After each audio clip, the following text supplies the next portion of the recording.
youth pastor from Little Rock. I come up and speak to you guys at Conway, and it's just a privilege, and I'm just really humbled. You guys have an awesome pastor and preacher, Pastor Anthony. And he just, when we get him down to Little Rock, he just treat me. I just love him so much. And so it's really humbling for me to get to preach up here when he's sitting here. You guys are like, dang it, man, Pastor Anthony's here and that dude's preaching. I'm sorry. I apologize. Man, I'm the youth pastor down at Little Rock. My name's Chuck Eastman, and I've been in Little Rock for a couple of years. But when I got into Little Rock and I started doing youth ministry there, you know, it was all kind of new, and we didn't really, the youth group was kind of not doing a lot, and so kind of getting in there, had to build some stuff, and we started a Wednesday night program, and in God's sovereign plan, a certain group of kids started coming in on Wednesday night. And they started coming in from some of the worst schools in Little Rock, like J.A. Fair. I don't know if you know much about Little Rock, but J.A. Fair is in lockdown every other week. And schools like Hall, and they were just rough and tough, and it was tough. And as we got into it, all these kids started coming in, and we started hanging out with them. And I was working just as hard as I could work. And I was preaching as hard as I could preach. And then we just started having fights. You know, and like getting mad, man, I'd be preaching my guts out. And kids would be messing around in the front and getting up. And one time I was preaching and a kid started cussing out another kid right in the middle of the sermon. And I was just like, what is happening, God? And I was just trying so hard. And I was digging into their lives as much as I could dig into their lives. And I was finding all kinds of crazy things going on. Crazy relationship brokenness in their lives. So it made sense. All the stuff that I was seeing on Wednesday night was coming out of broken homes and broken relationships with their fathers and divorce and all the things that were tearing apart their lives and their families and the war zones of schools they were coming out of. And it made sense. And so I just started working harder. And it didn't help. It didn't seem to matter. And I would get in there and I would work and I would work and I would work and I would preach and I would preach and I would preach. And it would just get more and more frustrating. To the point that right before Christmas, my blood pressure was really high.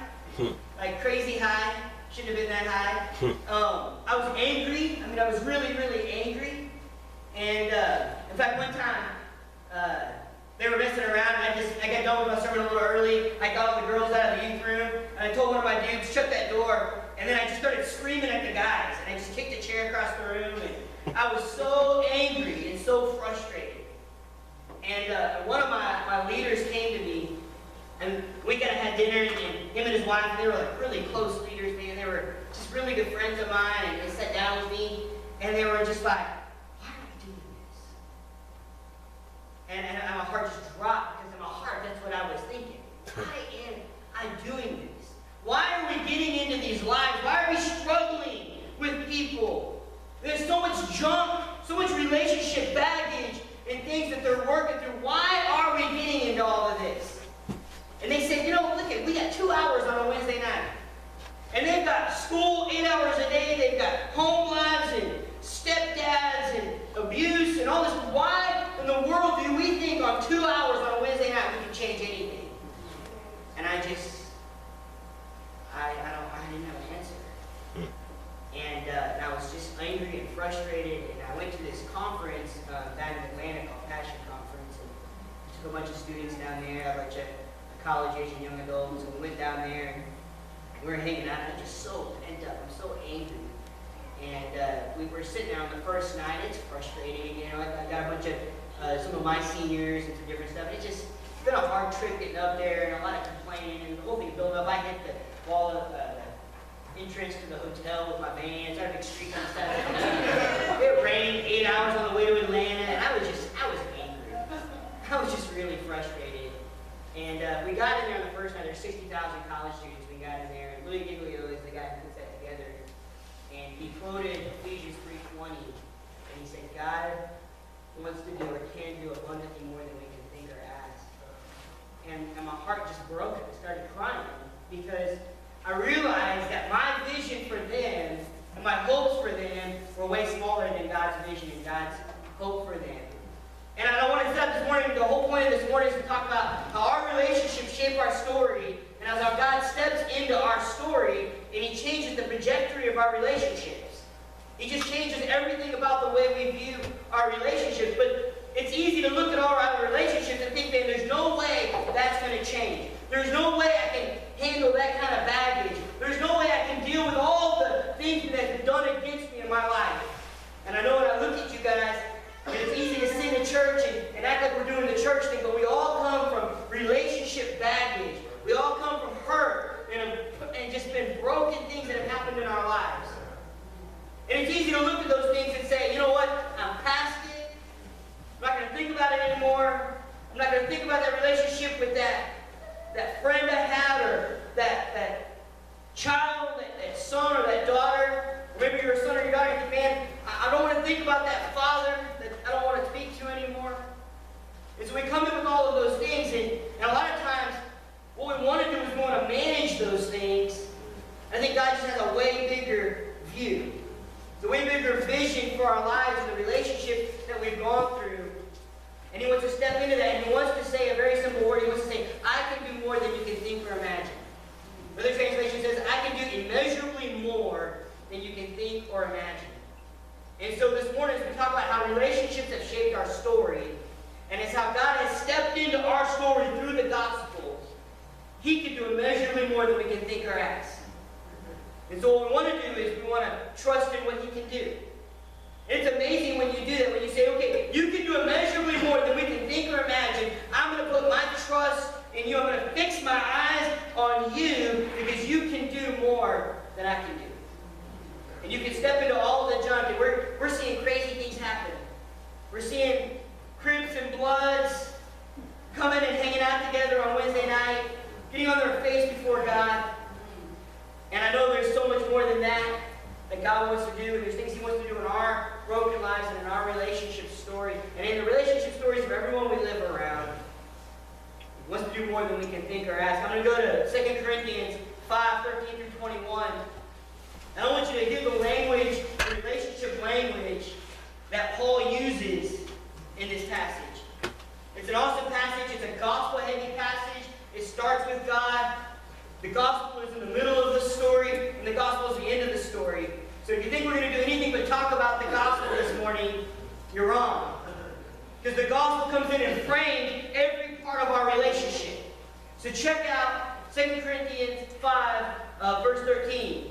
Paul starts out, he's in the middle of a discussion talking about his ministry. He talks out in verse 13, he says, For if we are beside ourselves, it is for God. And if we're in our right mind, it's for you. It's a weird way to start.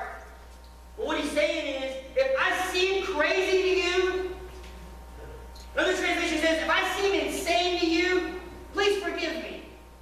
Please forgive me if I'm so caught up with the God who is more amazing than we can think or imagine, if He's so much bigger than we can think or imagine, if the God of the universe who really created the Son humbled Himself and became obedient to death, even death on a cross, if that is true, and He rose again in power, forgive me if I seem out of my mind. Forgive me if the things of this world just don't have a grip on me. If I can't talk for hours and hours and hours about the stock market, or about the internet, or about movies, or music, which I love all those things, except for the stock market. But forgive me if I just can't get caught up in all of that stuff. Forgive me if sometimes I just seem out of my mind. It's for the Lord. Another way Paul said this in Philippians 1:23 says, I desire to depart and be with Christ, which is better by far.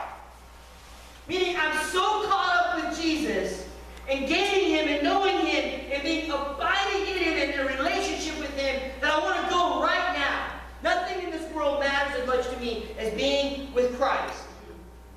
And then in Philippians he says a really cool phrase right after that. He says, but for you, I remain in the body. It's relationship language. So he looks at him and he says, hey, if I seem crazy, it's for God. I'm so caught up in Him, it just seems wild. I can't get caught up with all this other stuff. But if I'm in my right mind, if I pull it together for you, David, it's for you. So I can sit down and look at you and talk to you and be coherent with you. If I'm crazy, it's for God because I'm so focused on Him. But if I'm on my right mind, it's for you. Check out what he says next.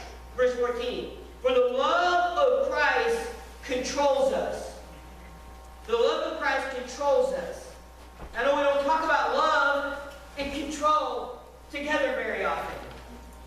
Sometimes in our American culture, they kind of go in opposite directions. In other words, for us, love and freedom go together. So it's a little bit of a foreign concept to say that the love of Christ grips my heart, controls my heart. Another translation says, it compels me. Another way of saying this is it fences me in. In other words, when you have seen the cross, when you see the generosity of a God who's bigger than you can fathom, emptying himself out for you, when you see that kind of generosity, you're fenced in by it. You can't just go, oh, you know, I'm gonna move on. I'm gonna do what I want to do. I'm gonna live the way I want to live. When you've seen it, when it's gripped your heart, when it's come in, when the gospel comes alive in your heart, there's no question of, can you believe in Jesus and do whatever you want? That's crazy talk. When the gospel grips your heart, it controls it, it compels it, it fences you in.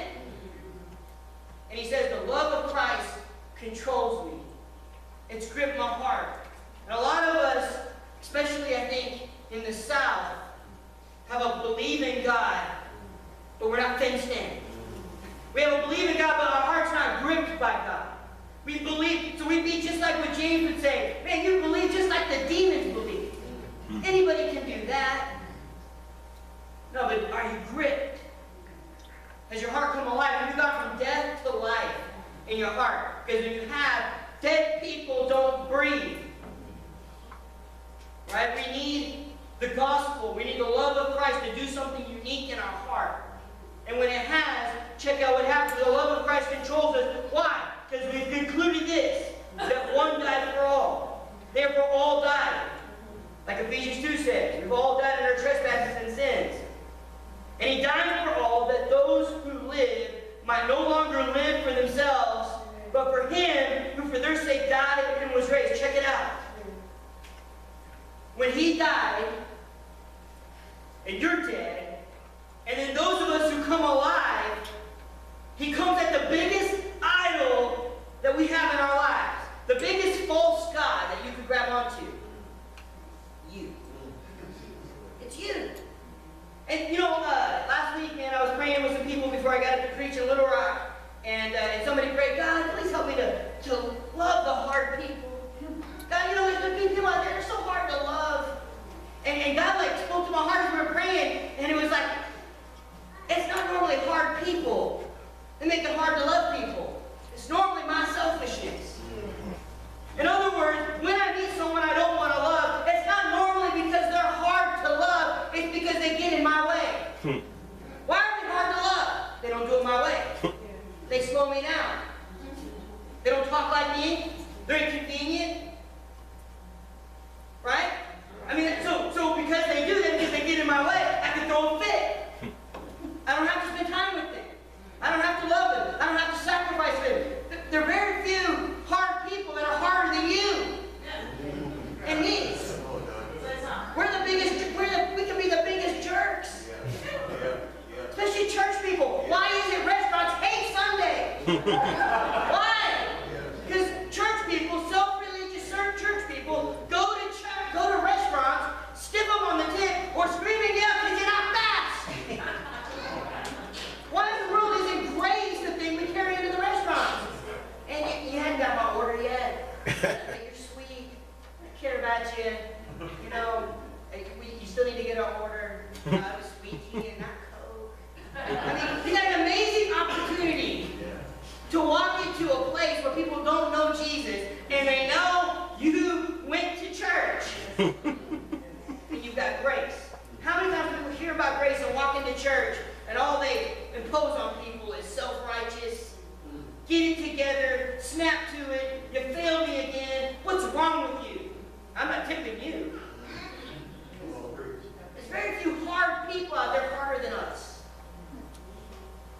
And so he comes to us and he says, hey, he died for all, that those who live would do what? Not live for themselves. And he would call us out of a rebellious world. A world and a generation of people who lift our fist up and say, it's all about me. It's all about what I want. It's all about what I'm going to get. It's all about what I'm going to do.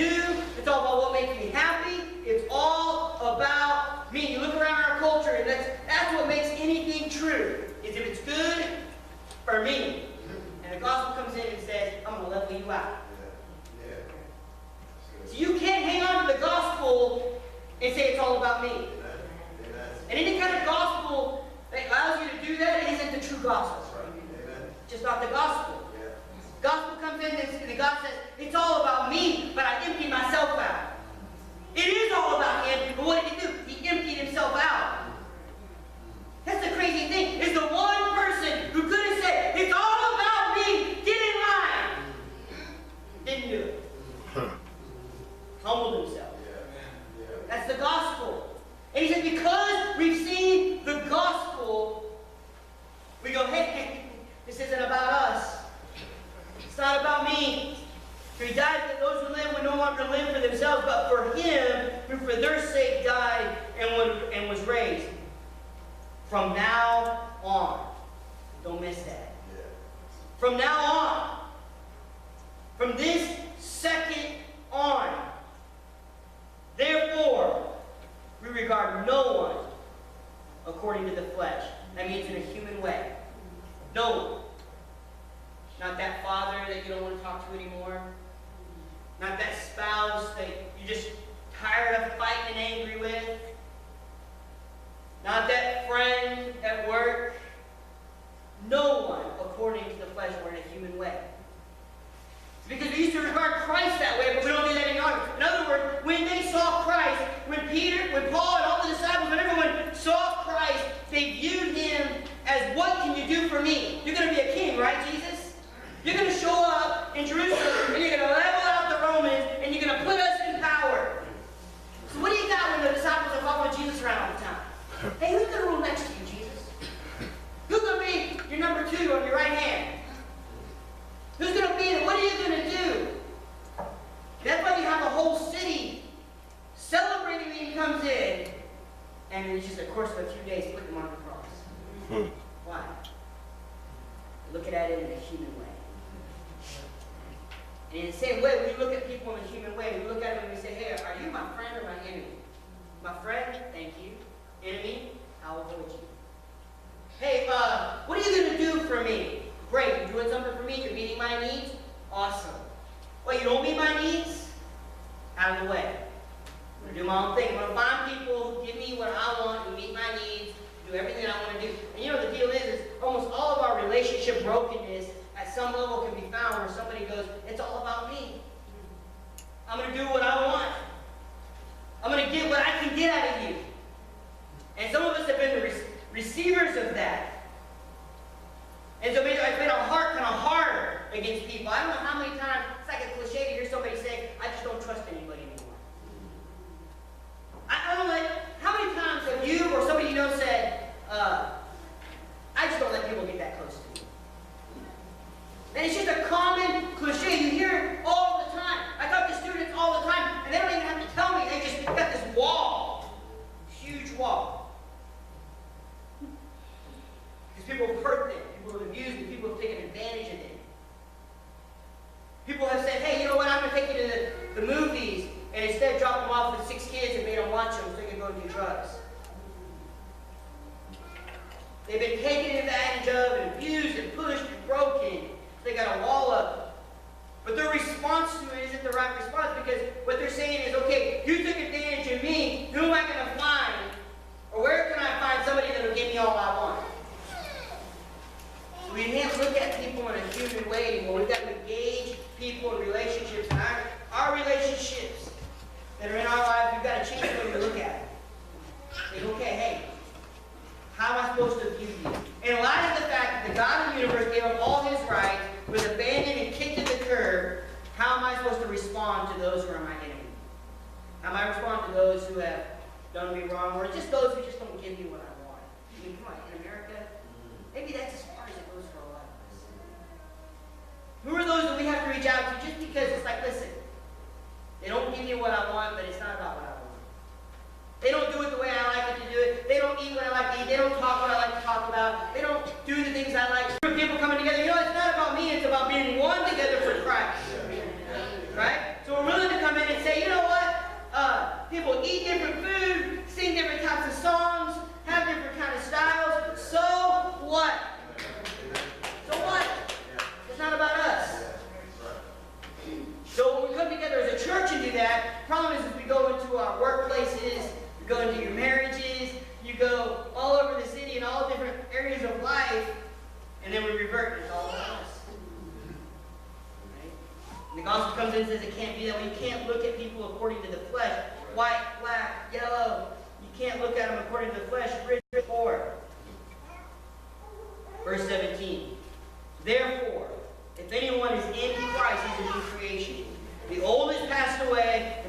new has come. By the way, that's everybody's story. If relationships have come into our story, if anything that has happened to us, or the people we've had in our family, or friends, or relationships, marriage, all those things have affected my story, when the gospel comes alive, we all have the same story. Which is, I was dead and now I'm alive. I was old and now I'm new. Which is why, by the way, you can go to anybody. You can be a white kid from suburbia, middle America, and you can hang out in the hood. Now how? Because I was dead and now I'm alive. And if you're dead, you need to be alive. You don't need to be church. You don't need a program. You need to be alive. You need breath. And we all have the same story. We all have the same story. Don't be intimidated. If you're not sure your story is a powerful story, if you're dead and you came alive, wow. Pretty awesome. You weren't breathing, you were in a coffin, and now you're alive. Pretty awesome. You have a cool story. And every relationship that God's brought into your life is part of that. Here I was dead, and here I'm alive. Here everything was broken, and here God is doing something new. Bringing some healing. We all have that story. I was old and now I'm new. It's the story and the message that Christ has entered into our lives for. Check out what it says next. The old has passed away, behold, the new has come. All this is from God, who through Christ reconciled us where? It's all about God. Wait a minute, it's all from God. Started with Him. So which meaning you as a dead person didn't like get out of the coffin and go, where's God at? I'm gonna find Him. It's all from Him. A God coming to a rebellious people and say, hey, wake up. I'm here. So it's all from God, it's all through Christ, and it's all what? To Himself. He bought you for Him. He made you. He bought you at the cross with His blood, and He's going to change you and sanctify you all the way until the end. Until either He returns or you die, and then He's going to resurrect your body, and you're going to be perfect and holy, just the way He imagined you to be. We belong to Him 3 times. He owns us. I know we don't like that in American culture. He owns our lives. We're in His hands. By the way, that's an awesome thought. We like to think about that as like, because all the bad things, oh, they can't touch me because I'm in His hands. No, we're His. We belong to Him. He's got us. Right? Can't jump out of His hands because He's holding on to you. Right? That's why when the gospel comes alive, we don't talk about the gospel coming alive and then you get dead again. And He's got you. He's holding on to you. Check out what it says. All this is from God, who through Christ reconciled us to Himself. Just so you know, reconcile in the New Testament is just the idea of He took an enemy, Romans 5:10, and made him His friends. That's what reconcile means. You're His enemy, and He said, hey, I'm going to make you my friend. So there used to be this old veil thing in the Old Testament. Why? Because you weren't His friend. In other words, you were a rebellious nation to a God who said, I own everything. We lifted up our fist and said, I want to do it my way. I want to be king. Can you imagine if some faction sprung up in America to Obama and said, hey, we're going to be king of our little place in Texas. We're like, we're going to be king. We got it. That would squash them so fast. Why? Because you can't do that. When someone is rightfully in charge, when someone rightfully rules, you don't just get to stand up and do what you want. And that's what we did. We said, that's what Romans 1 says. We said, hey, you're a God, but we're not going to acknowledge you as God. We'll worship ourselves and other stuff. And He came in and said, you're my enemies, you're in enemy territory, but I made you my friends. And He gave us the ministry of making enemies friends. He gave us the ministry. He didn't give Pastor Anthony the ministry. Didn't give Chuck the ministry. Pastor Mark the ministry. He gave us the ministry of making enemies friends. Enemy number 1. Maybe a family member.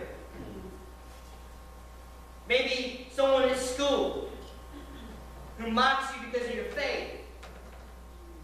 He's given us the ministry of making enemies friends, first to Christ and then together, the church.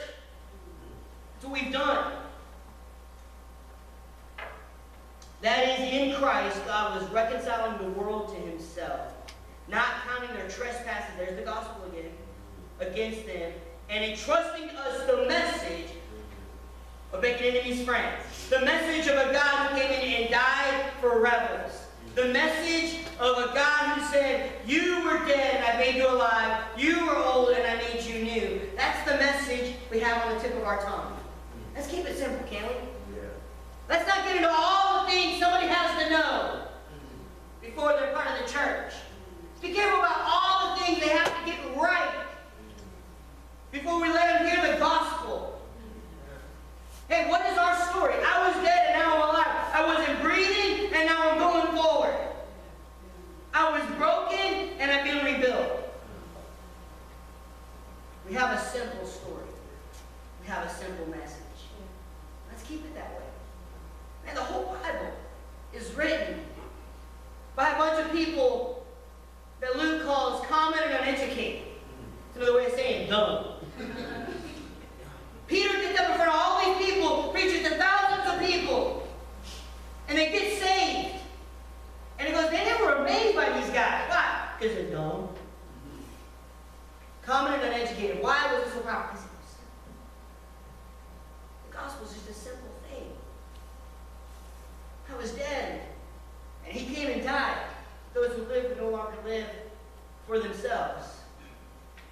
Reconciling the world to himself, not counting their trespasses against him. The message of reconciliation. Verse 20, therefore we are ambassadors for Christ. He didn't say messengers for Christ. He didn't say angels. There are a whole bunch of angels in the Bible, right? What do? They show up for a time. They do something. They head out. He calls it an angel, not a messenger. We're an ambassador. What is an ambassador not? An ambassador is not, as a popular lifestyle evangelism book calls, it's not a temporary spiritual safari into enemy territory. In other words, most of us look at being an ambassador like this. I've got a little safe place called the church, and maybe my home. But I know I need to tell people about Jesus. Here's what I'm going to do. I'm going to step out of my safe place, come into enemy territory, where David's at. It's all rubbed in, it's kind of scary.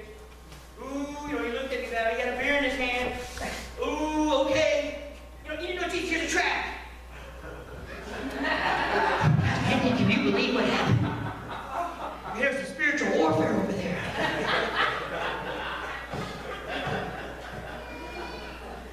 Now, when I was in college, I went to a little Christian university, a little Christian college of the Ozarks in Branson, Missouri. Great school. Christian school, all my friends were Christians. I didn't know anybody who wasn't a Christian. We're all taking Bible classes and studying, talking about theology and arguing about the deep things of God. Awesome stuff. And then we thought, we're supposed to be ambassadors. So we decided to drive to Springfield, which is about 30 miles away, and we go to the inner city, downtown, where all the bars are, and people are drinking, and all the homeless people were, and the drug addicts, and that's what we're doing. So we go down there, about every other week on a Saturday night, we'd drive down there, and we'd show up, and we'd walk around. We were idiots, man. We just walk around. And we'd grab some guy, we got drunk off his butt. We'd be like, hey, man, Jesus? Can we pray for you? Great, see you later. You know how drunk that guy was? And about 90% of our conversation was with each other about how crazy enemy territory was. Man, isn't it crazy that we do that in our Christian walk all the time? Our neighbors are all living in enemy territory. We pull into the home. We don't let anybody come in. God forbid we'd invite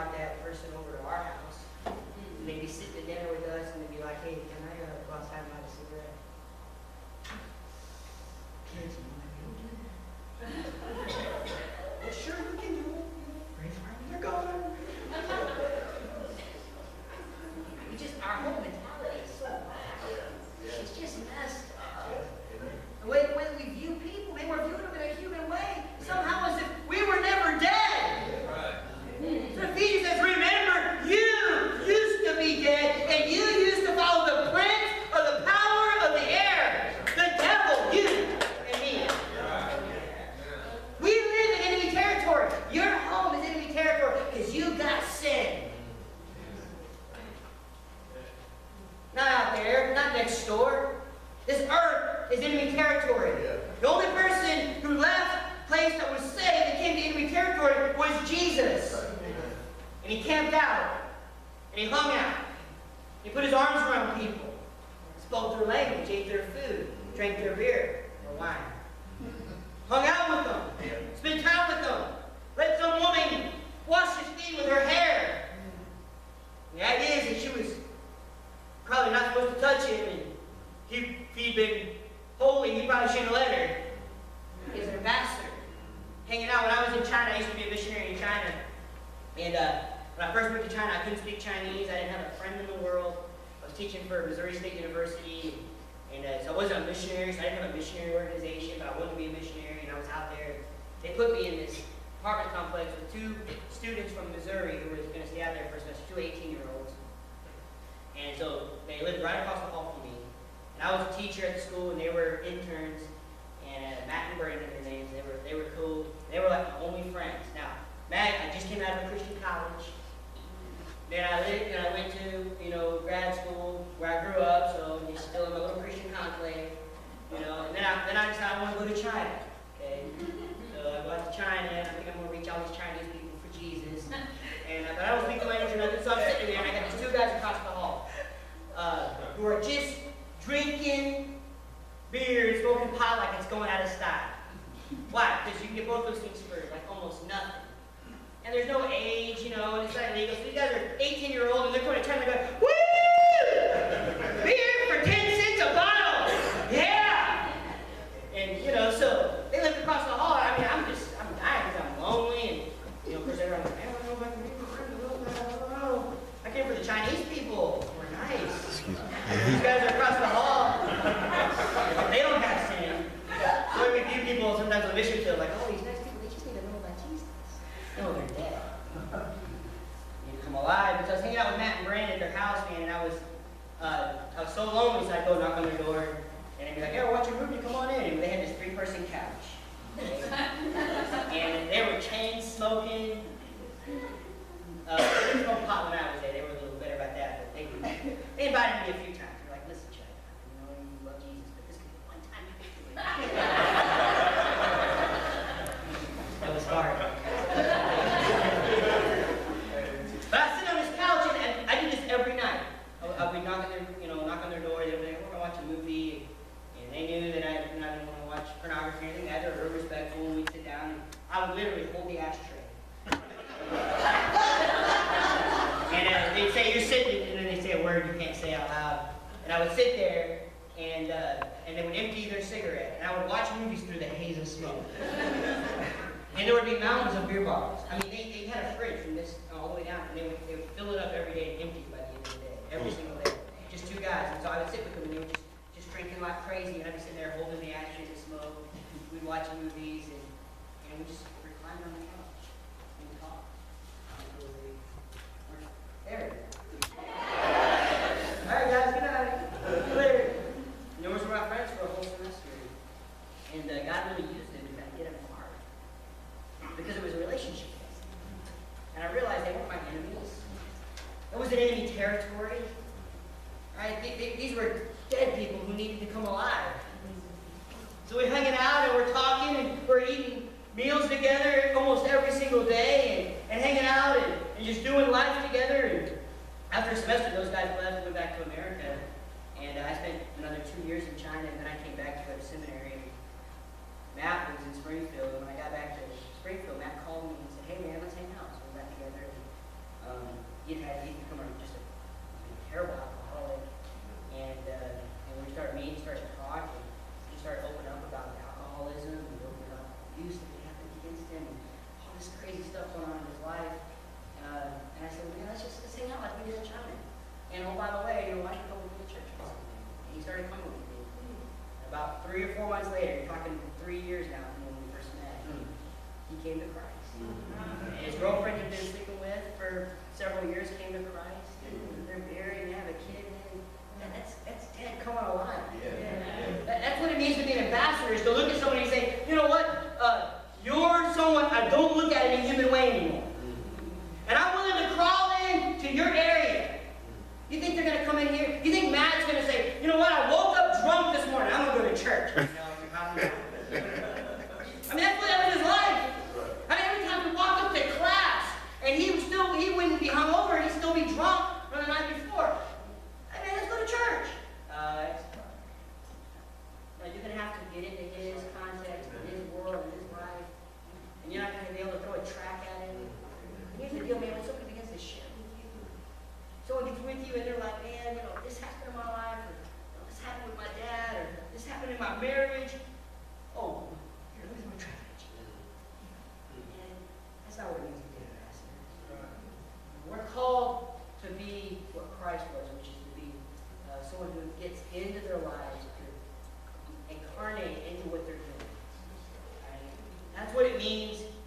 reconciled, to make enemies friends.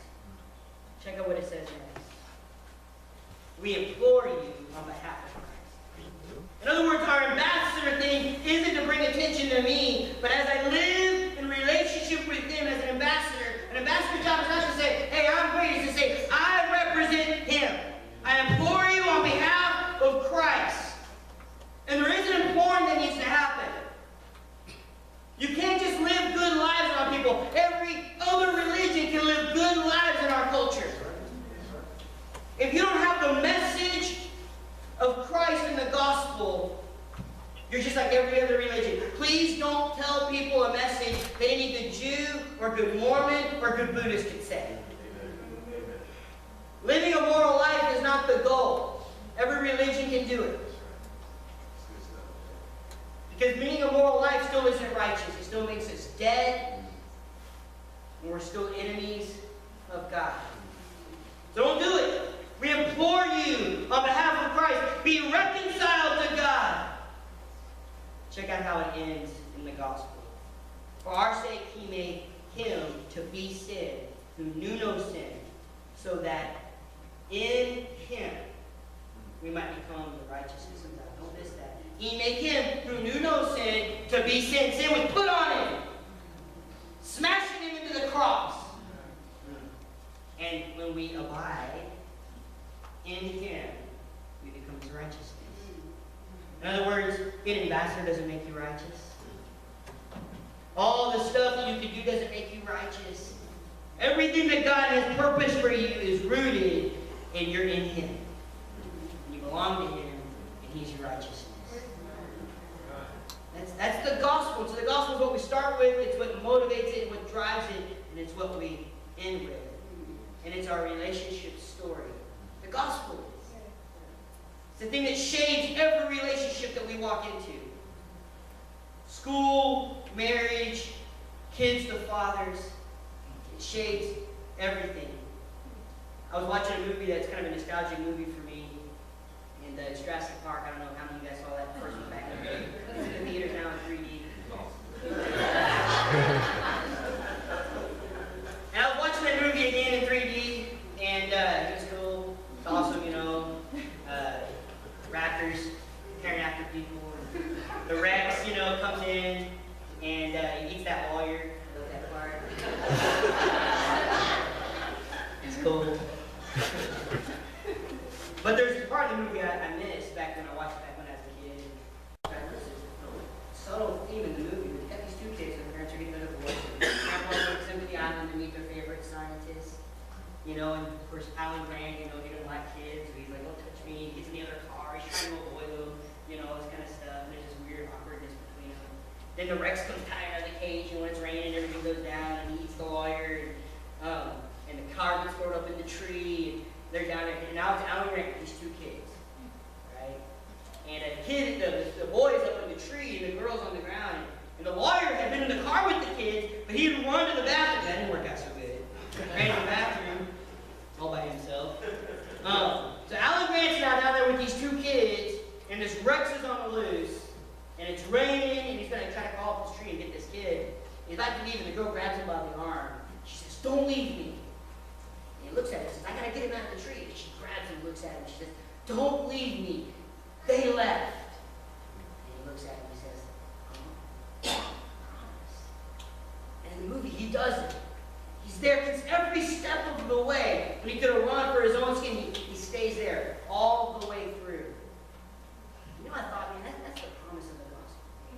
Is all of us come in from rejection and abandonment and brokenness and separation. The gospel comes in and says, I'm going to make you alive. I'm going to make you a new creation. And I'm not. In fact, I'm going to put my spirit inside of you. And your spirit cries out with a loud voice. Your spirit tells you he's not going anywhere.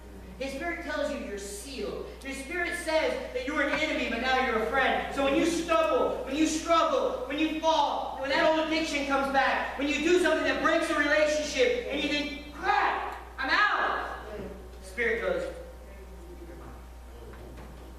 you belong to me, and I will be wrong. God, we love you so much. You're an incredible king, because no king would do what you've done. No king would empty himself out, become a servant. You didn't need to do that. You didn't need to give up your rights. Wipe yourself out, take a beating on the cross.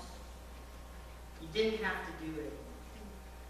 But you did. And then you look at us, and you say, I adopt you even though you were my enemy. Even though you're the one, your sins were nailed on the cross. You adopt us. You make us alive. And then you say, you're not for yourself anymore. You belong to me. And you got a message. You got this message you put on top of it. It's so simple. You said, I came to make you my friend. Now go make friends with a dead, broken, hurt world. And God, we do that one relationship at a time, knowing that our sin is still with us. God, I pray that we can walk into our homes and neighborhoods and schools. And I pray, God, that you would give us a special sense of your Spirit that would allow us to, like you did, preach peace to those who are far off and peace to those who are near. Maybe, God, there's some in this room that have those who are very near that there's no peace with. There are those in the room right now who have people that live with them every day, but there's no peace. And I pray that you put the message of peace in their mouth. And you'd show them maybe where they need to lay their rights out. Lay their rights down. Not fight for them anymore. And I pray for some of us that there are those who are far off. And you get the message of peace in our mouth. And we would do whatever it takes. We would travel as far as it needed to take. We would go, we would give up, we'd sell whatever we needed to do to make peace. And we'd get in the ring even though we know it's going to hurt, we're going to get hit. You put this message in our heart, God. And there's nowhere we can go and nothing we can do that would separate us from